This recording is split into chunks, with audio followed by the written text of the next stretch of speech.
Selamat siang Bapak, selamat siang teman-teman. Terima kasih atas waktu dan kesempatan yang diberikan kepada kami. Kami dari kelompok 1 akan mempresentasikan case study 1 kami. Anggota kelompok 1 yaitu saya sendiri, Elena Hendrita Makina, Nancy Carla Hendriani Manehat, Anggun Nur Fasya Uba, Mariance Betsega Lawa Papu, Maria Regina Dua Wisang, dan Maria Saputri Kristina Najah.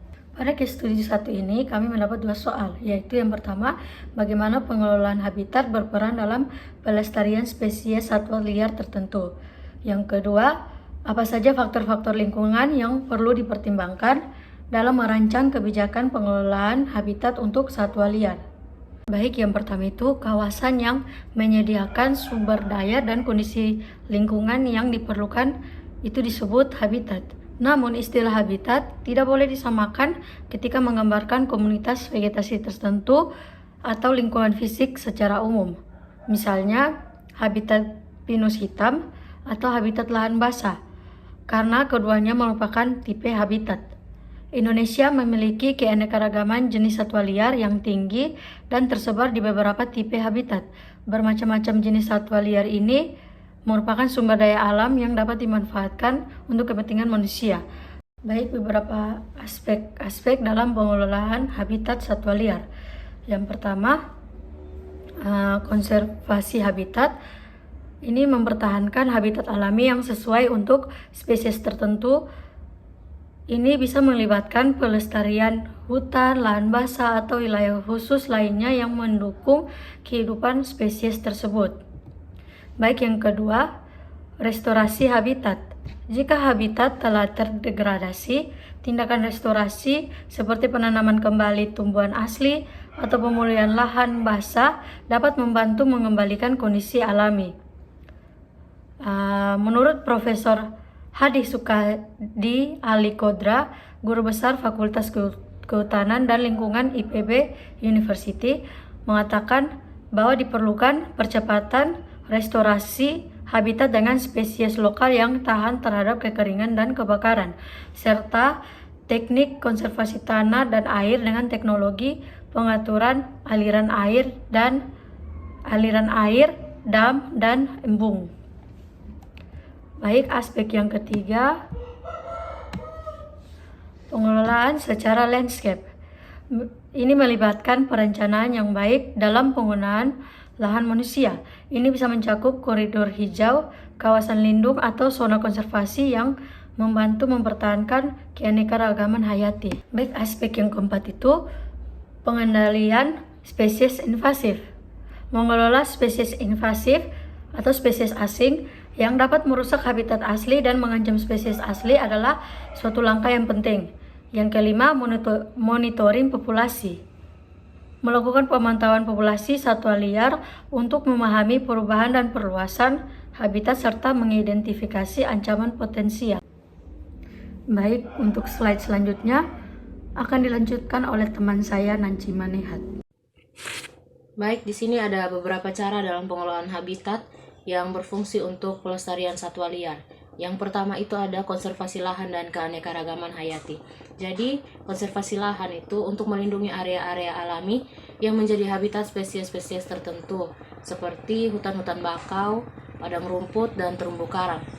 Contohnya itu adalah mengelola taman nasional, cagar alam, dan kawasan lindung untuk menjaga keanekaragaman hayati dan ekosistem. Yang kedua itu adalah restorasi habitat. Jadi restorasi habitat itu fungsinya untuk mengembalikan habitat yang telah rusak atau terdegradasi ke kondisi semula. Jadi contohnya itu dengan menanam ulang pohon, memulihkan lahan basah, atau memperbaiki terumbu karang yang rusak. Berikutnya itu adalah pemanfaatan berkelanjutan. Jadi dengan pemanfaatan berkelanjutan maka kita mengelola sumber daya alam di habitat spesies dengan cara yang berkelanjutan. Artinya di sini kita mengelola dan memanfaatkan sumber daya alam dengan bijak dan berkelanjutan, sehingga tidak merusak ekosistem atau mengancam spesies-spesies yang hidup di sana. Contohnya adalah pengelolaan berburu dan perikanan yang berkelanjutan. Berikutnya itu adalah pengendalian spesies invasif. Jadi kita mengendalikan dan memantau spesies-spesies invasif atau spesies pendatang yang dapat mengganggu habitat asli dan spesies lokal. Jadi tindakan preventif atau pencegahan dan manajemen spesies invasif adalah bagian penting dari pelestarian habitat. Yang berikutnya itu adalah edukasi dan kesadaran masyarakat. Jadi di sini kita mengedukasi masyarakat tentang pentingnya habitat alami dan keanekaragaman hayati serta bagaimana cara menjaganya. Jadi mengajak masyarakat lokal untuk berperan aktif dalam pelestarian habitat dan spesies-spesies yang tinggal di sana. Yang berikut itu adalah pengawasan dan penelitian. Jadi kita melakukan penelitian ilmiah untuk memahami lebih baik spesies dan habitatnya, sehingga upaya dari pelestarian itu dapat didasarkan pada bukti yang kuat. Jadi melakukan pemantauan dan pengawasan terus-menerus terhadap populasi spesies-spesies yang dilindungi. Baik, slide selanjutnya akan dilanjutkan oleh Anggun Ubah. Baik, saya Anggun Nurfasya Ubah akan melanjutkan presentasi. Untuk selanjutnya yaitu beberapa peran kunci dalam pelestarian satwa liar. Yang pertama, pelestarian spesies, di mana memberikan tempat tinggal dan sumber daya alam yang diperlukan bagi spesies-spesies liar. Nah, habitat yang sehat dan utuh dapat mendukung populasi yang kuat dan sehat. Yang kedua, melindungi populasi. Melindungi spesies-spesies liar dari perburuan, penangkapan, aktivitas manusia lainnya yang dapat mengancam kelangsungan bagi hidup mereka. Yang ketiga, mempertahankan keanekaragaman hayati dalam menjaga ekosistem yang beragam dan seimbang dengan semua komponennya, termasuk spesies-spesies yang berperan dalam jaringan makanan dan ekologi ekosistem. Yang keempat, mencegah kerusakan habitat, di mana menghindari perusakan habitat secara alami oleh aktivitas seperti deforestasi, perambahan, pembangunan, pertambangan yang dapat merusak ekosistem dan mengusir spesies-spesies liar. Yang kelima, mengatasi perubahan iklim, di mana beberapa habitat alami seperti hutan dan lahan basah berperan dalam penyerapan karbon dioksida dari atmosfer. Dengan menjaga habitat ini, kita dapat membantu mengatasi perubahan iklim yang terjadi.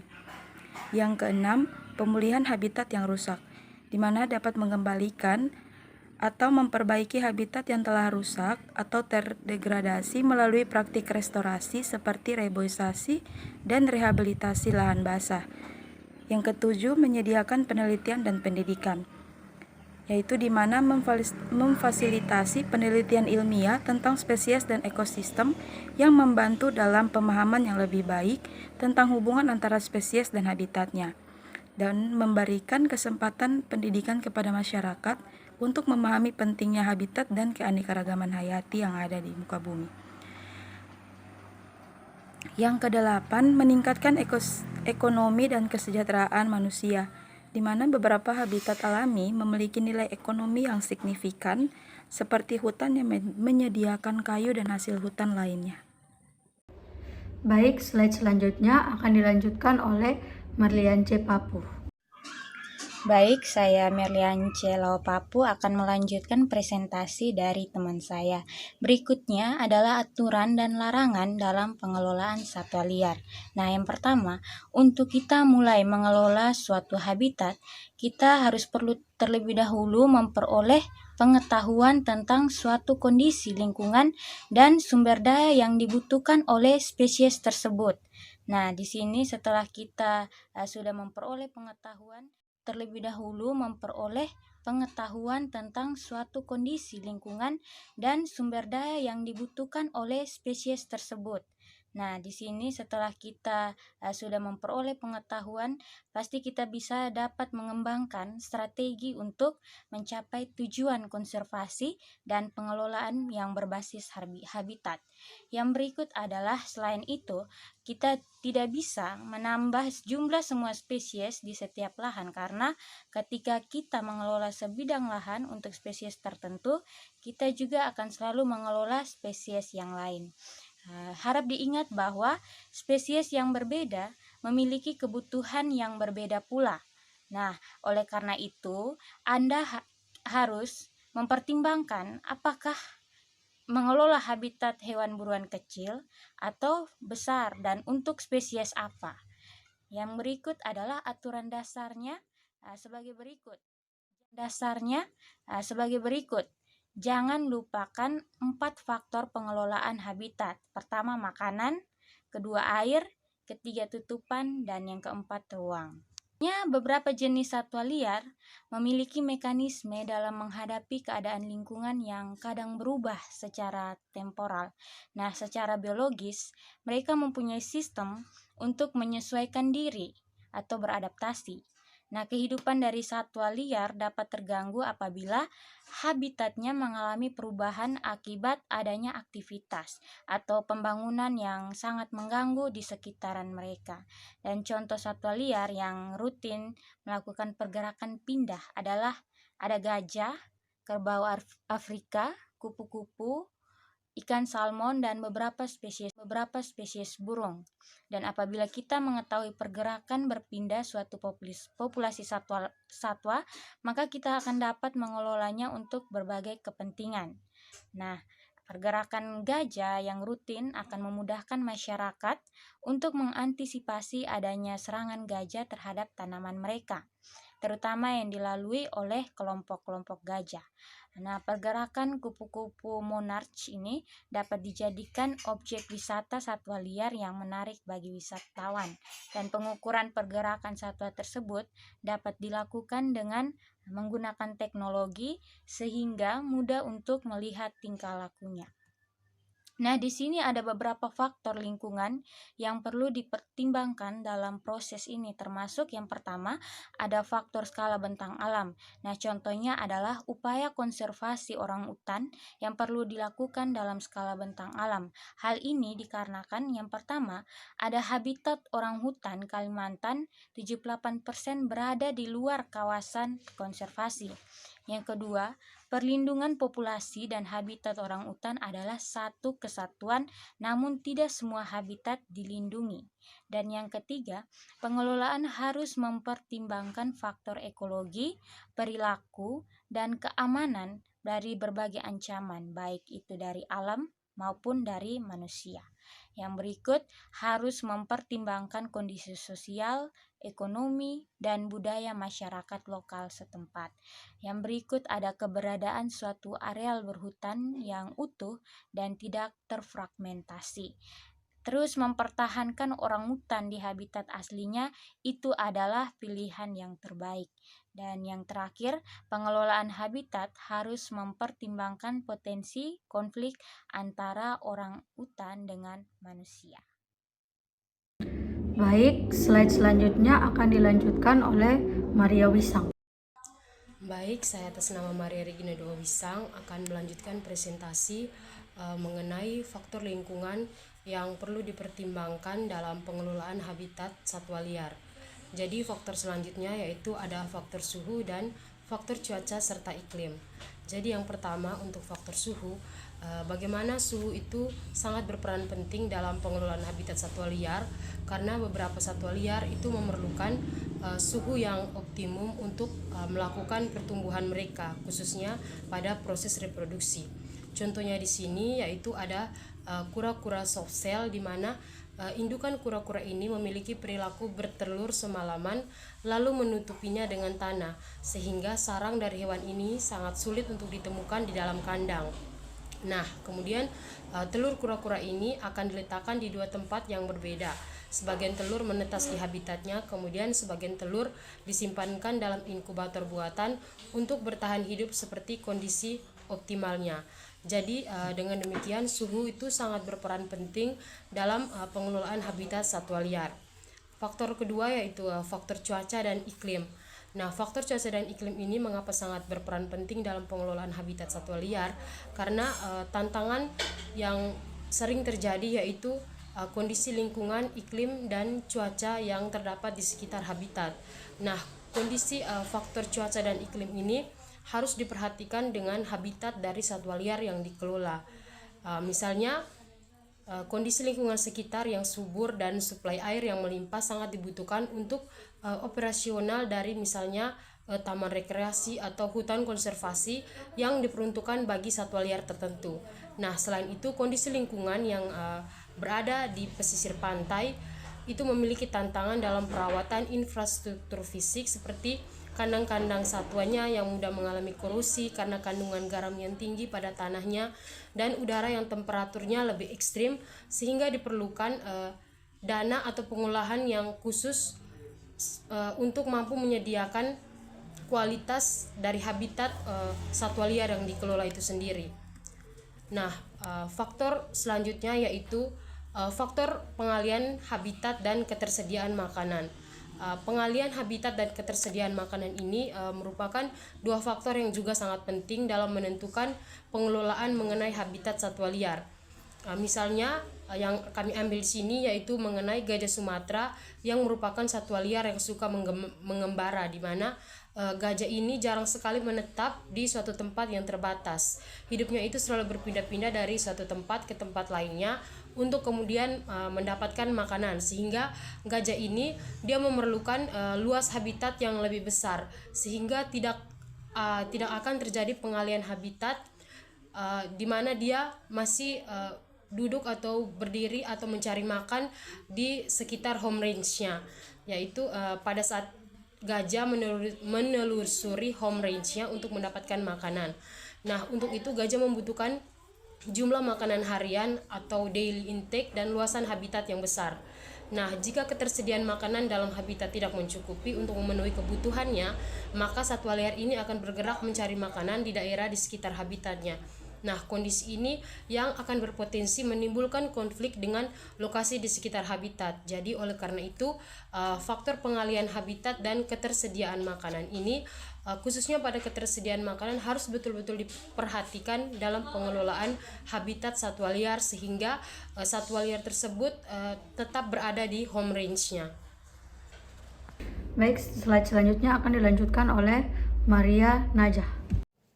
Baik, saya Maria Saputri Kristina Najah akan melanjutkan presentasi. Faktor yang berikut adalah faktor gangguan manusia, di mana tingkat aktivitas masyarakat di sekitar wilayah Tahura akan menyebabkan perubahan fisik seperti terjadi kegiatan masyarakat, yaitu membuka lahan dengan cara menebang hutan, alih fungsi hutan menjadi lahan perkebunan monokultur, pemburuan satwa liar oleh masyarakat setempat yang diperjualbelikan bebas di kawasan Jalan Banda Aceh Medan, dan pembakaran hutan. Hal tersebut akan berdampak pada flora dan fauna dan menyebabkan kepunahan terhadap spesies hewan tertentu, seperti salah satunya spesies burung. Yang berikut adalah faktor ketersediaan makanan, air, dan tempat berlindung. Pengamatan dan perhitungan jumlah populasi buaya sengulon di lapangan lebih banyak terdapat di muara. Area tersebut digunakan sebagai tempat berlindung, selain itu juga digunakan sebagai sumber tempat mencari makan. Contoh dari British Columbia menggambarkan permasalahan seperti aktivitas hewan yang mengganggu, risiko keselamatan masyarakat, dan konsekuensi seperti pemusnahan dan translokasi yang sering timbul akibat pemberian pakan yang tidak terkontrol. Yang berikut adalah faktor ketersediaan air. Menurut Ali Kodra, satwa liar mempunyai tingkat adaptasi yang berbeda-beda terhadap ketersediaan air. Berdasarkan segi ketergantungan terhadap air, buaya termasuk dalam golongan binatang air, yaitu satwa liar yang hidup di dalam air atau di dekat air, yang dimana menggunakan perairan sebagai tempat hidup dan berkembang biak. Buaya menggunakan perairan untuk mencari makan, berlindung dari gangguan, dan untuk menyesuaikan suhu tubuh pada malam hari. Nah, sifat fisik dan kimia perairan ini sangat berpengaruh terhadap jenis flora dan fauna yang hidup di dalam air. Faktor-faktor itu diketahui antara lain yang pertama kualitas air seperti suhu dan pH air. Suhu merupakan faktor lingkungan yang seringkali beroperasi sebagai faktor pembatas. Suhu juga mempengaruhi termoregulasi tubuh buaya sengulon dalam lingkungan yang berbeda. Perubahan suhu di bawah 20 derajat Celcius atau di atas 30 derajat Celcius menyebabkan buaya sengulon mengalami stres yang biasanya diikuti oleh menurunnya daya cerna. Yang berikut pH air. Keberadaan individu buaya sengulon di Sungai Sekonyar kanan sampai muara menunjukkan bahwa perairan tersebut masih cocok untuk tempat hidup mereka. Yang kedua, faktor yang kedua yaitu kondisi fisik seperti kedalaman sungai. di mana faktor kedalaman sangat membantu buaya untuk mencari makan dan dimanfaatkan sebagai tempat berlindung dari bahaya dan ancaman. Kondisi fisik yang kedua adalah arus air. Buaya Sengulan hidup di tipe perairan tergenang yang dijadikan sebagai tempat bermain dan mencari makan bagi ikan dan satwa air lainnya yang merupakan satwa mangsa buaya Sengulan. Kondisi fisik yang ketiga yaitu kecerahan air. Kecerahan air memiliki korelasi yang sejalan dengan tingkat pencemaran air. Yang berikut faktor kovariat lingkungan. Ada 6 kovariat lingkungan yang berpengaruh terhadap okupansi dan kehadiran kukang Jawa. Yang pertama, variabel pertama itu jarak dari jalan. Variabel kedua, jarak dari tepi hutan. Variabel yang ketiga, jarak dari lokasi pemukiman. Variabel keempat, jarak dari sumber air. Kovariat kelima, ketinggian tempat. Dan kovariat keenam, kelerengan. Yang terakhir adalah faktor konservasi hutan. Ada 3 penyebab utama hilangnya hutan di Indonesia adalah yang pertama penebangan, kedua kebakaran hutan, dan ketiga konversi hutan atau deforestasi. Ketiga ini saling terkait erat. Penyebab utama satwa liar di Indonesia terancam adalah deforestasi dikarenakan hutan adalah habitat alami bagi satwa liar. Baik, itu sekian presentasi dari kelompok kami. Jika ada saran, kritikan, dan pertanyaan, kami persilahkan. Terima kasih.